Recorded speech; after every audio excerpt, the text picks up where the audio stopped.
G'day everyone. I thought I'd talk to you about a really interesting article I just saw on Sony Alpha Rumors about, do Sony have to produce a really wide angle lens to answer the critics? Like, a lot of Nikon people are actually boasting about how amazing their new 50mm is, for instance. And I'm wondering whether Sony have to answer that. And that's what that article is actually about. If we take a look at the actual article here, it just says, what 1.2 or faster FE lens should Sony release to debunk the Nikon Z mount argument? And it's really interesting. Then they've got an actual poll down the bottom down here about what lens that they think we actually need.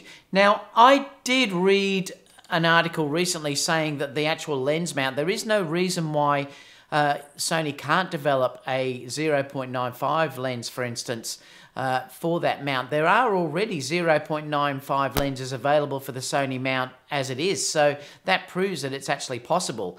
Now, I'm not sure whether they can do a 0.95 lens with autofocus, because they would just be ridiculously large. If you look down here at the Nikon version, obviously, of that lens, this is the 58mm 0.95. Now, that is a manual focusing lens.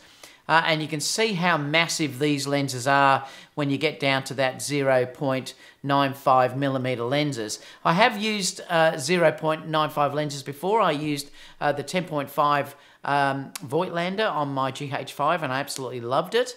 And it would sort of interest me to try one on the full-frame Sony side as well. Now, I'm really curious to know what your opinions are about this. So I'd love you to let me know down below. Do you think Sony have to actually develop a lens to sort of answer these critics, or do you believe because they're already out there, these 0.95 lenses, and you can use them on there, that they don't need to?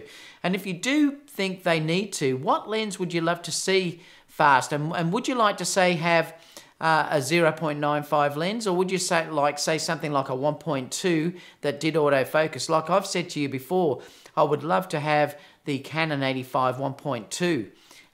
But, you know, and that's one lens I would love, say, Sony to produce, but we don't know how massive those lenses are going to be, what the cost is going to be, etc. But I'd love to know what you think about this, so let me know in the comments down below, and I'll get back to you, and that'd be great. And I'll see you all again soon for the next video, guys. Bye for now.